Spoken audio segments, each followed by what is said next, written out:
சொல்லிடலாமா? ஐயா கச்சேரி நான் கச்சேரி இது நாட்டுப்புற கச்சேரி. ஐயா கச்சேரி நான் கச்சேரி இது நாட்டுப்புற கச்சேரி. நம்ம தமிழர்களின் பொங்கலுக்கு சிறப்பான கச்சேரி.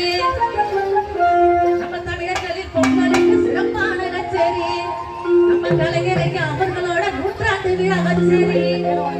நம்ம தமிழ்நாடு இசை நாடகம் மன்ற கச்சேரி. படிலமா ஐயா கச்சேரி நான் கச்சேரி இது நாட்டுப்புற கச்சேரி.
கச்சேரி நாட்டுப்புற கச்சேரி.